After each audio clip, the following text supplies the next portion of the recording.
Hey all you first-person shooters, and welcome back to the show. We've missed you, but it's time for another week, time for another review.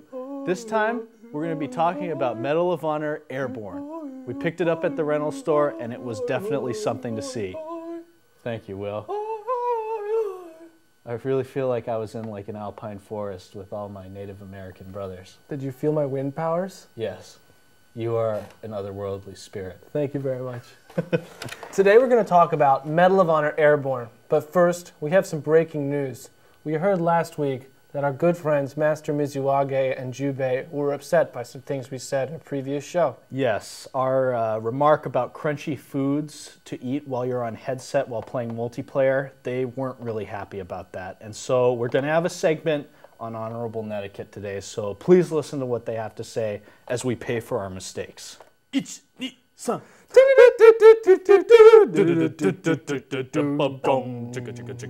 Rob! And welcome to Honorable Netiiquette with myself, Master Mizuage. And I am Master Jubae. That is correct. This last week, we have heard that our good friends Weir and Sandy have said they enjoy eating crunchy food into their microphones. This is not right. It is a bad food and should not be done. Those sun chips are delicious. If one finds oneself eating sun chips into your microphone, you must promptly remove your own innards and die with honor. The only other way to handle this situation is to act like Tezande and crunch away from the microphone. Doiska!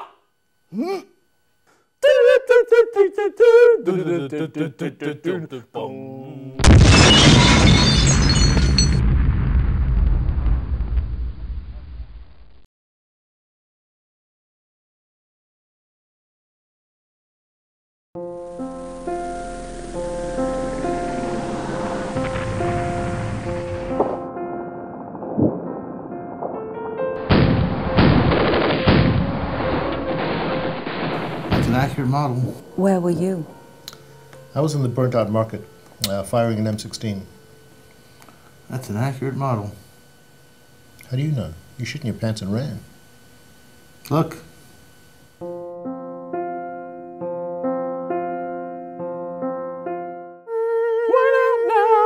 Oh, goo! nice. Oh, hey guys, welcome back from that epic break. It's time for the 1 minute review. And today, it's Will's turn, and he's going to talk about Medal of Honor Airborne. Will, are you ready? Absolutely. Then it begins. All right, so today we're covering Medal of Honor Airborne. Basically, the gimmick of this game, not to say that it's just a solid gimmick game, but the gimmick of this game, which really sets it apart, is that you do in fact start every level by jumping out of a plane, just like the Airborne, which is pretty amazing. I cannot explain to you how cool this is. It's definitely worth trying out just for that.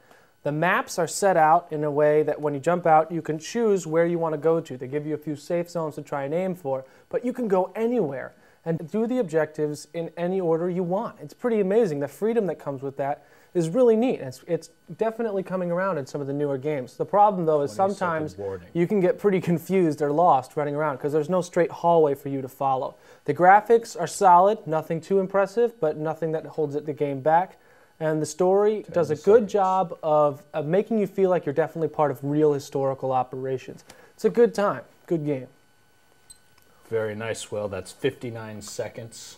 And 25 milliseconds. Not bad at all. Not bad at all. The gameplay doesn't feel so fluid all the time.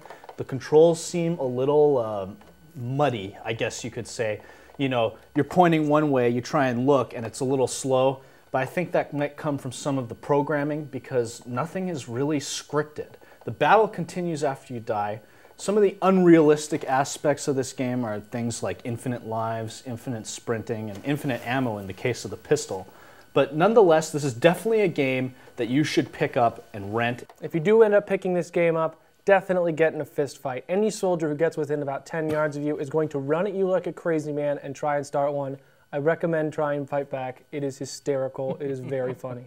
So, all right, we're going to cut out to a quick break. But when we hit back, we are going to have the top 10 games we wish were first-person shooter.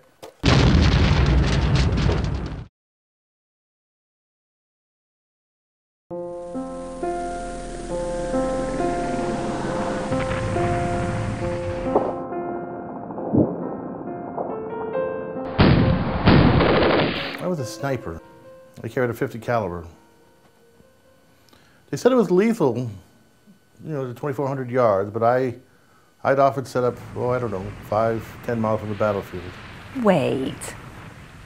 I don't know what I hit, but I am here to talk about it. Can you tell me about that weapon? This? No, this isn't a weapon. This is a Covenant hairdryer. 43 years later, I still smell the Brute aftershave.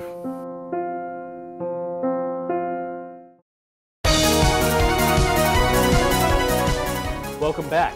Ooh, it's time for our top 10 list. It's the top 10 games we wish were first-person shooters. I wish. Starting at number 10. Super Smash Brothers. You had fun beating the crap out of Pikachu. Now do it in a first person. Absolutely. I want to see what I'm doing. Coming in at number 9, Resident Evil series. That's right. They came out with a first-person shooter a long time ago. I'm saying that's not going to count because it was so bad. Hit the reset button and try again. Please. Number 8, Legends of Zelda. It was neat when you tried the third person. Let's get in there. I want to see it when I shoot the grappling hook. Yeah, show us Hyrule from the first-person perspective. Number 7, NFL Blitz. Or any football game. Yeah. You know how scary it would be to have a linebacker running straight at you? Yeah, can you imagine the intensity of viewing the game from the helmet? Ah, I want to get in that helmet! Or throwing the ball? Damn. Yeah, all right. Number 6, The Sims. That would be cool. Now, if I'm going to sit at home and try to live my life vicariously through some computer, why can't I see what's going on? Yeah, do it through their own eyes. Number 5, Tomb Raider. Except then you wouldn't get to look at her. Well, yeah, but I mean, like, I'm sure they could integrate cleavage in the front of it. Good call. It stays. Number 5. Good. Number 4. Contra. Oh, man. Contra burst onto the scene on the Nintendo Entertainment System, and it's been a strong contender there. You know, and I think if they had the graphics, it would have been a first-person shooter. yeah, if they could have broken out of that side-scrolling stuff. Hey guys, Konami, listen to that. Try a first-person shooter. We'll play. Number 3, Assassin's Creed. This game just came out, and the graphics are beautiful. It's just a great game. It's an absolutely top-notch game, and I just really wish it would fit in our genre a little better. You get sucked in to a game, and it's third-person mode. Imagine what would happen if it was first-person. Absolutely. Number 2, Metal Gear. So good. You know, they did give us first-person for some of the shooting in Metal Gear Solid 3, and that was fun. But what if we could have the whole game that way? It'd be great. Absolutely. And number 1, Grand Theft Auto. Come on. You know. I want to know what's going on inside that car when I pick up the hooker. I've got to know. I see the car shaking, and I want to know. Yeah, because, you know, they could just be bouncing up and down listening to, like, Europop. And that would be fun. Yeah. There'd be nothing wrong with that. But you need to know. Yeah. Knowing is always better. All right, that was our top 10 list of games we wish were first-person shooters. I wish. Now, please join us next week because we have a surprise game that we're going to review. We can't tell you about it just yet, but please join us.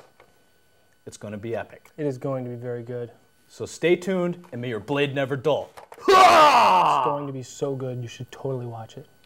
Dude, did you just not cheer with me? You should definitely watch next week's show. He's not listening to It's me. going to be hot. I've had enough of this. Next week's show. I'm out.